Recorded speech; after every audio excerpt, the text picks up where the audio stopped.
Tonight's headlines are brought to you by McDonald's. Good evening, Commonwealth, and thanks for watching the Channel 2 News. I'm Ashley McDowell. Let's take a look at tonight's top stories. There is new leadership at the House of Representatives. We have the details. Also tonight, one country has become eligible for the H-2B visa program. And we take you into the vaccination process at CHCC. In sports, beach volleyball is about to kick up sand in Garapan. Stay with us. These stories and more are next.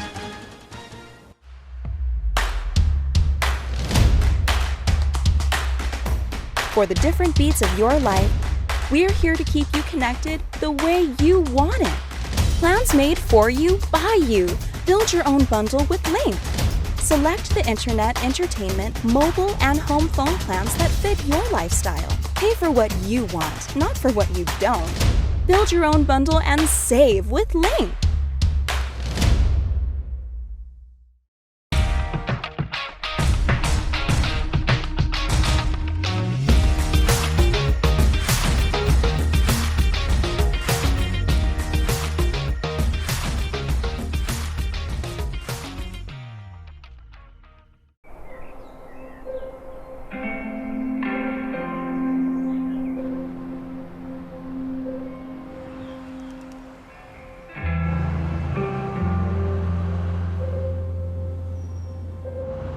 For all those going out each day, doing what they can to hold us all together, we're here to help those helping us all by keeping our lights on.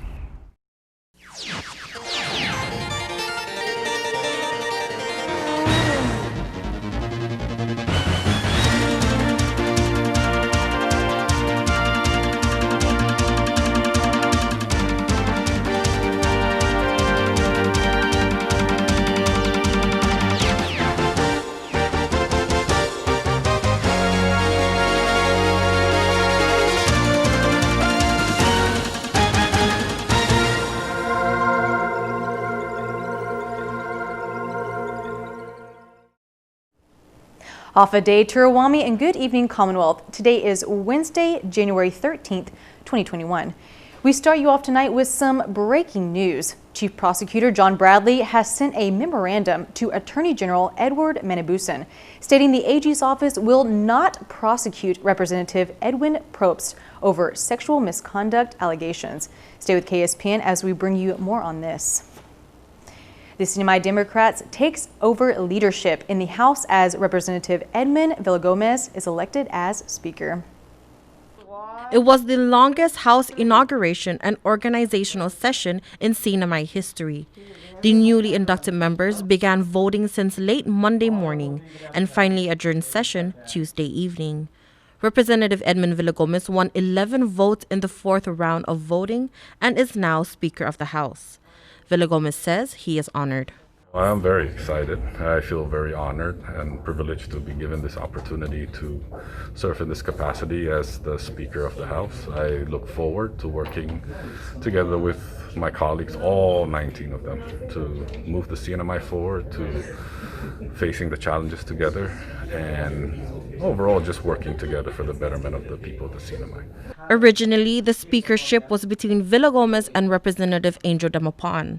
But after the third round of a deadlock vote, Damapon withdrew his candidacy and Representative Ivan Blanco was nominated to represent the Republicans. After much reflection, I decided that perhaps if we give another person an option not to be considered, that we will break the deadlock. And so Representative Ivan Blanco stepped up to make a run for the speakership, and the results are what the results are today. Villagomez's election also ends decades of Republicans' reign over the House. Well, this is a democracy, and in our choice of career in this field, a lot of the things we do are decided by a vote. From our election to office to our actions in office, these are decided by a vote. And at the end of the day, we respect the result of the vote. No different today than from the election. I respect the decision that my colleagues have made today, and we respect the new leadership, and we look forward to addressing the issues of our Commonwealth together. It was Representative Ralph Yumo's vote that broke the impasse. I was very curious today that I would do an injustice to the CNMI by voting to do another impasse on the fourth round. So, yeah, we needed to function as a legislature, and that's pretty much why I voted the way I voted. Yumo states he is still under the Republican banner, and his vote was based on ideas brought to the table by some of the new members. The CNMI is going through some major challenges right now, and we need some new vision. Obviously, there are new members in the House, and a lot of the ideas that are coming out I actually in line with it. So it's something that I look forward to working with the new leadership. In the seat for Vice Speaker is Representative BJ Ataw, and Floor Leader is Representative Ralph Yumo. Speaker Villagomez then proceeded to assign all 9 Democrats and those aligned to chair the House committees. Donald Manglonia from Rota chairs Ways and Means, Sheila Babauta for Natural Resources, Tina Sablon for Health and Welfare, Leila Staffler chairing the Education Committee, Selena Babauta for Judiciary and Governmental Operations, Vicente Camacho for Federal and Foreign Affairs, Richard Lizama for Public Utilities, Transportation and Communications, Dinita Yangtamay for Commerce, Tourism and Cannabis, and lastly Ed Probst chairing the Gaming Committee. Reporting for KSPN News, I'm Sally Lemis. The U.S. Department of Homeland Security has reinstated the Philippines to the list of countries eligible for the H-2B visa program. Governor Ralph Torres sent a letter to DHS on January 11th, reaffirming the CNMI's request for the reinstatement of the Philippines for the H-2B visa program. Torres states the CNMI will see large construction projects over the next several years and that labor is critical. Some of those projects are from the U.S. Department of Housing and Urban Development, FEMA, and a host of other federal agencies requiring a substantial construction workforce.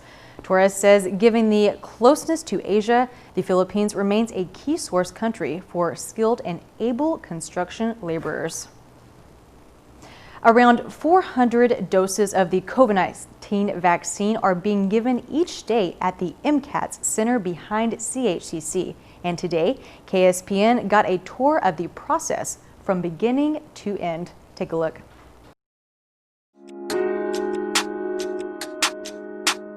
The process for receiving the vaccine begins at the entrance of the MCATS Center behind CHCC, where the tents are being used to administer the Pfizer COVID-19 vaccine.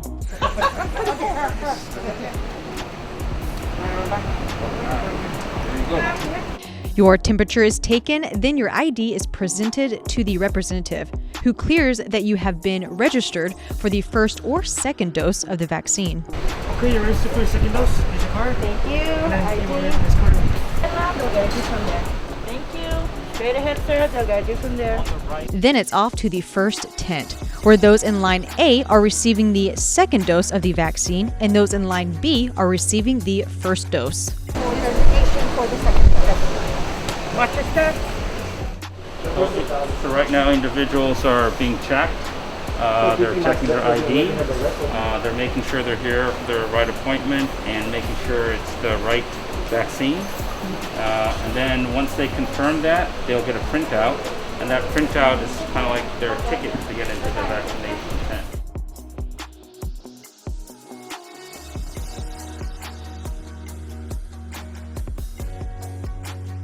Up the run first, here.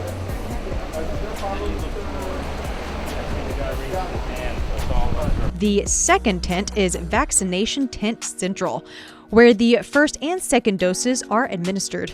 I check in patients into our RPMS system with CHC, and I also check out patients from the day before. Once they get past this lovely check-in, then they're asked to sit down where their temperature is checked. And then based on the availability, there are 3 shooters, we call them. Okay. Nurses and a data person. So you'll see that they're all in PPEs, all with our protective equipment, and then they will read the paper that they receive from the first tent, and then they will verify that, and then they'll pull them up on the system, and they'll ask, are you going to have it on your left shoulder or your right shoulder? And then based on that, they'll be administered. We're here as getting vaccinated. We are both getting vaccinated.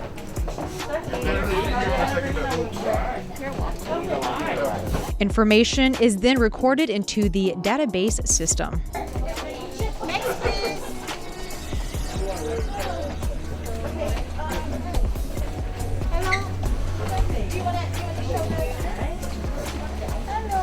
An important piece to the puzzle that is also completed in this tent is the filling of the syringes. With such a short lifespan, they must be used in a timely manner, ensuring none go to waste. But they're already pre-filled. So for this, they are not pre-filled, and so we have to pre-fill them. But once they are filled, you only have 2 hours. Right. So that's where we don't have, we may have 400 coming today, but we don't have 400 syringes just lying around. We pull as we start seeing people showing up. So you're preparing when people get here, that's in the preparation? We're looking at the numbers. We're about 10 ahead, so we're constantly looking at who's in the tent, getting registered, who's in the tent, getting verified.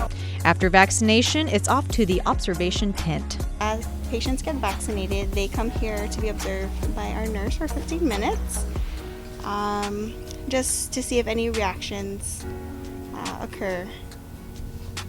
And when their 15 minutes is up, we issue them a vaccination card indicating that they received their vaccination.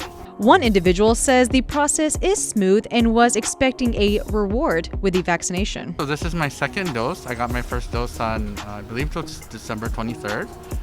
So this is my second dose. And the process has been pretty smooth. Last time I came in the morning and this time I'm coming in the afternoon, but the wait time hasn't been bad for me. And any side effects or any feelings about, have you felt any different since you've gotten the vaccine? Well, I thought the vaccine would make me more handsome, but I don't think that's the case. I don't think it made me smarter either, but in all seriousness, only soreness in the arm, but colleagues I've talked to, that's the same feeling, so nothing too major that it stopped me from working.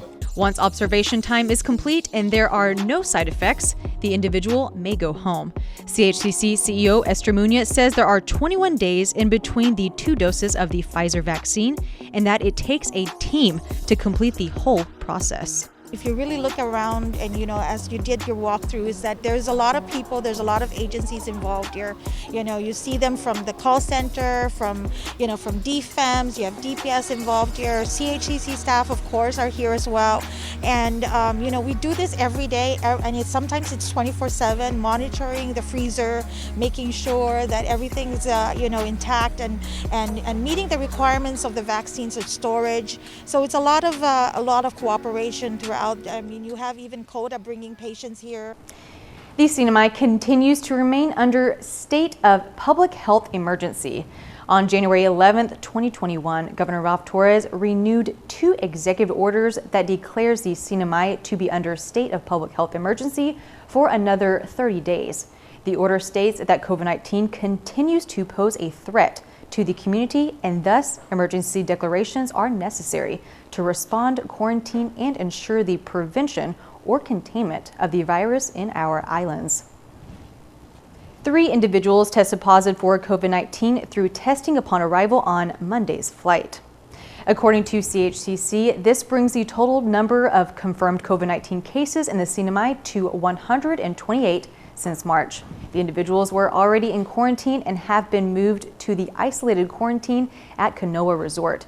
Contact tracing has been initiated, which include the passengers from the same flight.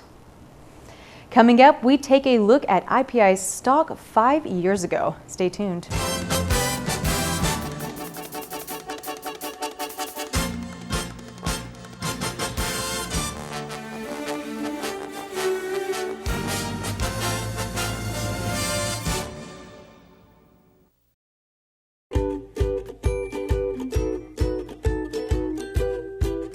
Winigi PHI Pharmacy in Gofadahi Ihinim Lomo.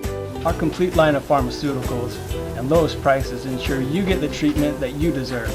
Our compassionate, friendly, multilingual staff will take the time to get to know you, explain your medications to you, and answer any questions that you may have.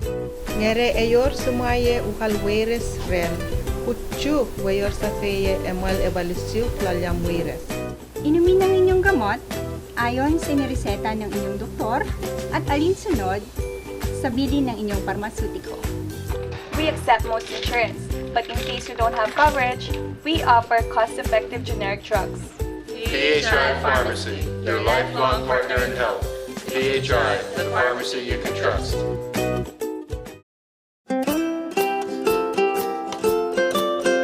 New local programming coming to Channel 2. The 6th Annual Marianas Ukulele Festival will premiere on January 20th, featuring in-depth interviews. It's a wild, so enticing, so intriguing. He always loves to share his music, so that was amazing. Watch father and son play side by side.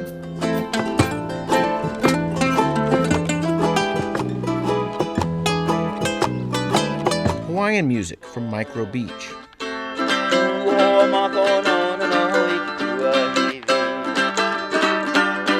Performances by local school groups.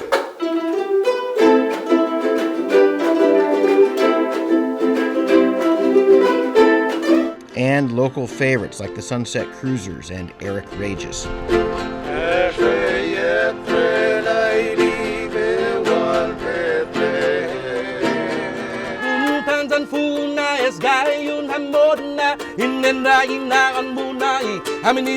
Come one, come strum, January 20th, right here on Channel 2.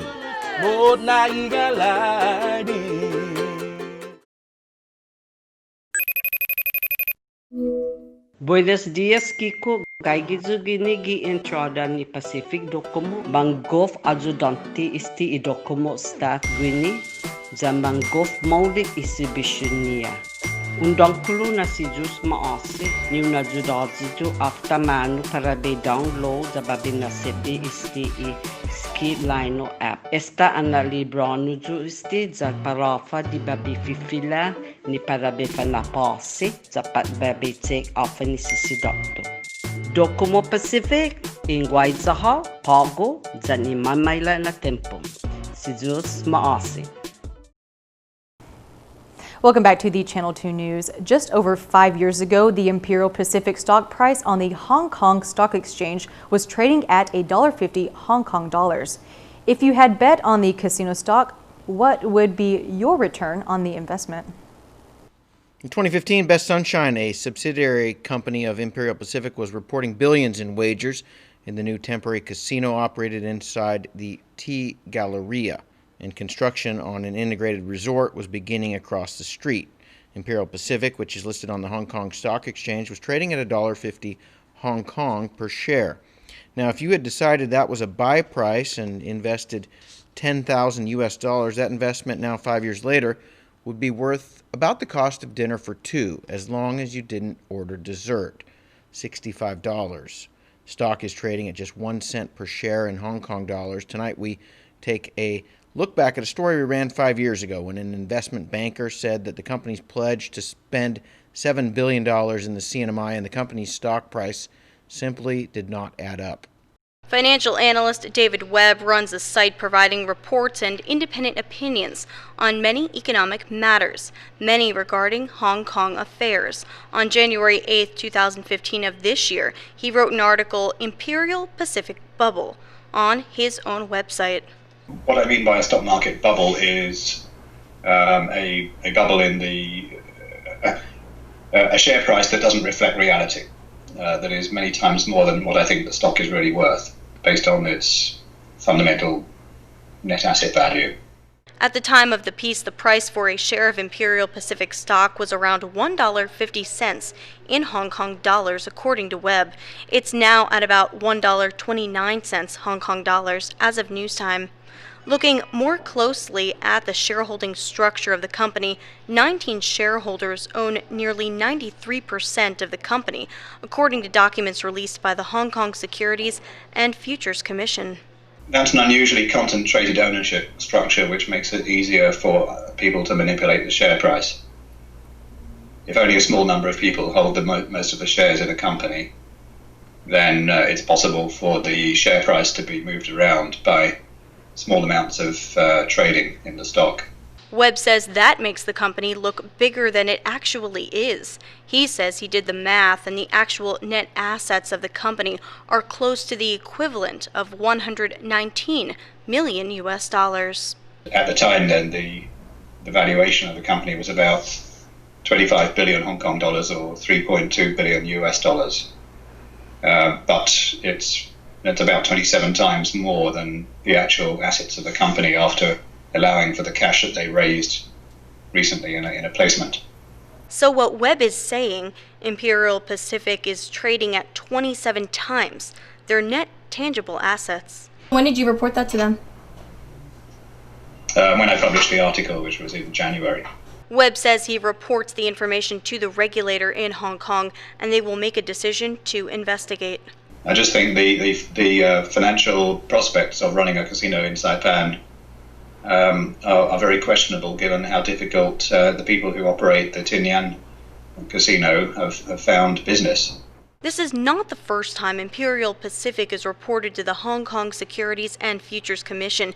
Imperial is among 19 companies in 2014 with whom the STC has urged shareholders to exercise extreme caution when trading or dealing in the shares. In an announcement August 1st, 2014, they say the difference between the share price in February versus July 2014 for IP was 911%. Webb explains what he thinks will happen to the $7.1 billion integrated resort prospects on Saipan. But what the company must be hoping is that they can build a small casino first and use the cash flow from that to enlarge it as the market expands.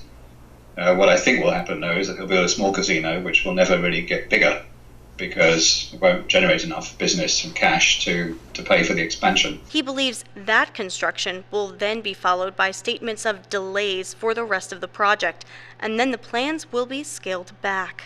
It's a small community, and obviously things haven't gone so well financially, and now the government has held out the casino as a big hope for the economy, but I suspect it will be a big disappointment. Wow, times have changed. Coming up in the KSPN2 Sports Report, students' vacation's over. It's time to get back to what's really important. Games.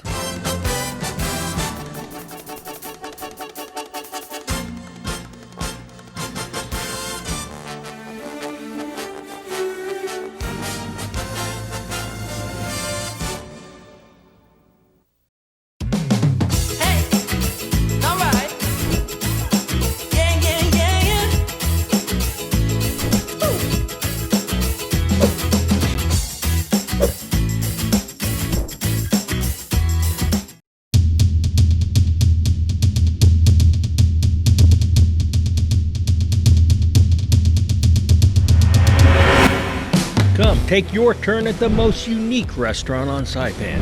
Daily lunch specials are just $9.99 and come with super salad. Happy hour starts at 5 o'clock.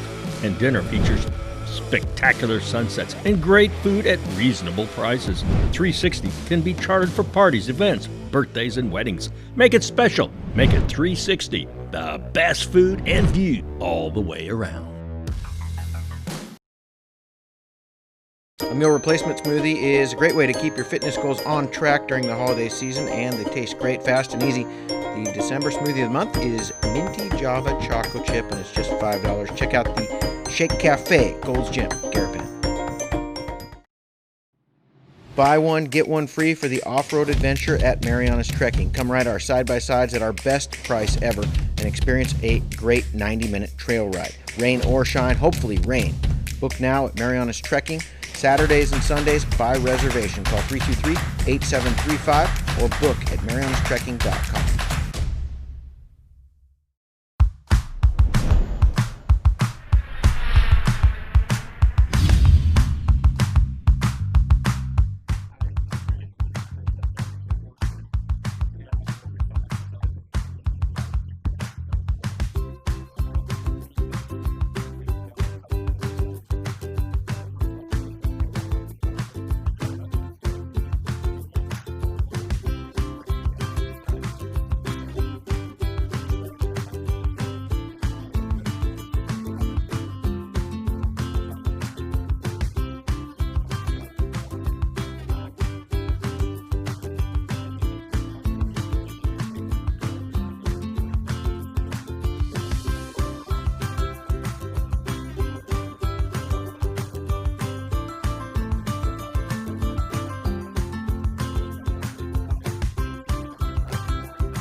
Tonight's sports brought to you in part by Tan Holdings through the Tan Su Lin Foundation, making communities a better place to live.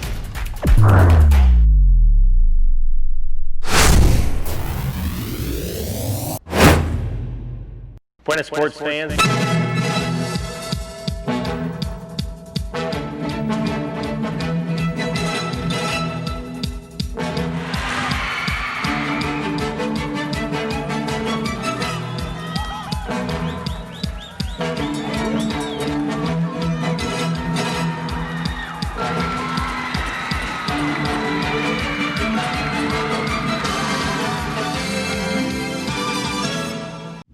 Buenas sports fans, beach volleyball is back, baby. Time to dig in. It's been a long time coming.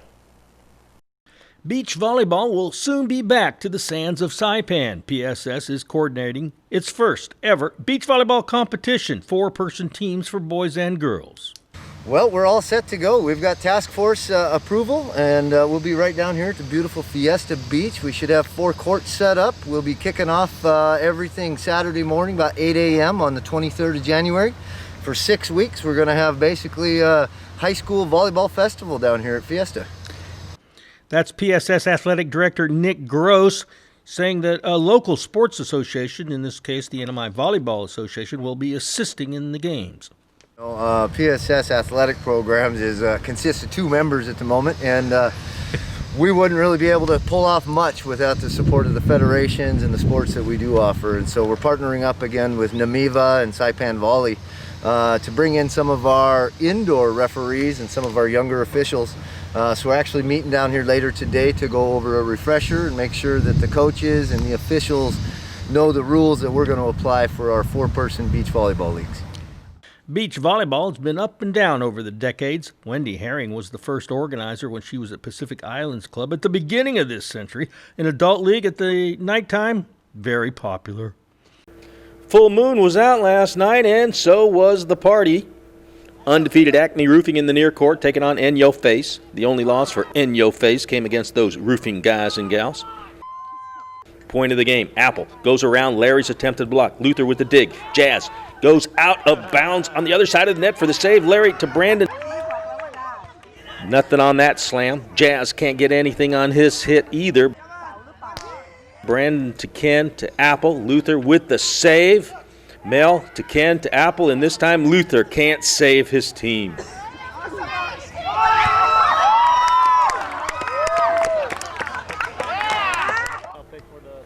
Ken blocked by Jazz. He tries again. Dana has no chance, just effort. After that, it was all Acme Roofing. Oh, yeah. Game point. Luther knocks it down. 15-10. Acme wins the third set to take the championship. The Marianas Cup Pro-Am followed with visiting professionals, including the #1 player at that time and Olympic gold medalist Phil Dahlhauser. Phil Dahlhauser teaming up with fellow pro Paul Baxter. That's a double dose of serious spikes, keeping the Japanese pros of Tetsuo Yamamoto and Taichi Morikawa on their back heels. Here, block this. Big bad Phil. Morikawa tries to go through the block. Nice try. See Phil for the tournament, which ran all day Saturday and Sunday, and one of the best matches was this 4th place game. Morikawa with the wicked serve. Gabe White and Mel Mariko teaming up. They get the return. Bruce Berline thinks he has a point, but Mel had a different idea. Yamamoto coming straight down. Mel, take a seat in the sand, please. But Mel soon got revenge with that slam there. Bye-bye. Did you get that, Bob? Game tied at 21. Gabriel overpowers Yamamoto at the net, and that was a huge play. Game point. Action was as hot as the sand. Finally, Mel pokes the ball into an open spot. Gabe and Mel win 23-21 for 4th place, making Mel's trip from Hawaii worthwhile. It was tough. They're both great players. What can I say? We lucky. Gabe, that was a tough match. Talk about it. Yeah, it was. Yamamoto-san's the pro, and Bruce is picked up his game a whole lot from the last time, and so we just stepped up our game because we don't want to go home. I have a lot of fun there. That's the main thing. It was his way, that's why I'm here. Only reason why I'm here because he needed my help. Meanwhile, Heidi and Heather reached the semifinals. They settled for third place, losing to the visitors from Japan. The winners of the women's division were Yoko Miki and Mikoko Fujiwara. They were wearing black and orange, and they beat Reina Matsumoto and Hiroyo Kaneda. In a men's semifinal, Paul Baxter goes off Morikawa's head. That always works. Game point, Tice Mister and Morikawa finally prevail. They advance to the championship 21-19. Tice, meet Phil. Yeah, say hi to Phil. That's not going to work very often, ladies and gentlemen. As if 6'9" Dahlhauser wasn't enough, he was teaming with J.R. Roschetti, an excellent player from Guam. And they easily won the first set, 21-11. Second set, more of the kill. Phil, call it volume 2. Game point, Tice Mister pulls out the reverse no-look dink. Oh, they weren't ready to go home yet. Tice goes over JR. Mister and Morikawa rattled off 5 straight points. But their luck then ran out. Dahlhauser and Roschetti take it 21-16. And with that, all the glory and the cash that comes with first place. Phil came up short last year. This year, he came up big. It was a ton of fun. I mean, it was a lot better finish than last year. But I had a solid partner in JR. It was a good time, what can I say? And the party begins now.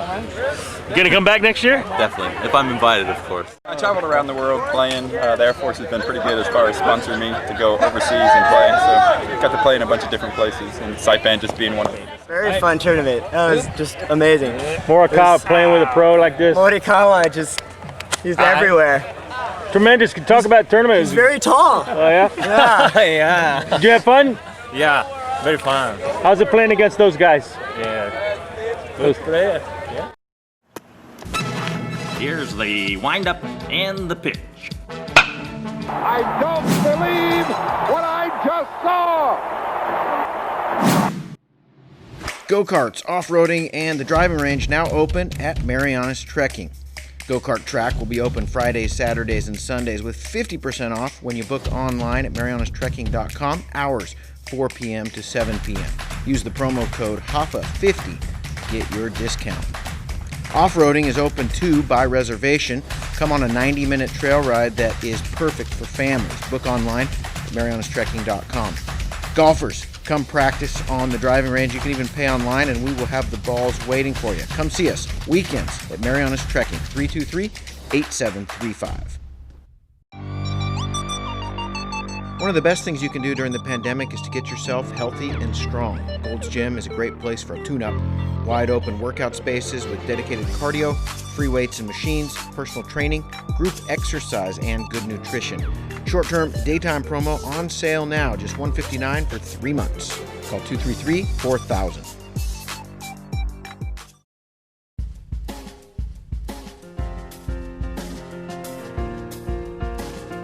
Today's high 87, the low 79, humidity 65%. Tomorrow partly cloudy, isolated showers, east winds 10 to 20 miles an hour, high 87, low 79, sea 6 to 8 feet out there. Sunrise 6:46, high tide in the morning at 9:36, then a low tide at 2:57, sunset. And we've had some spectacular ones lately. It'll be at 6:05. And that is your Wednesday's news, sports, and weather. Thank you so much for watching KSPN2 News, and hopefully we'll see you here on Friday.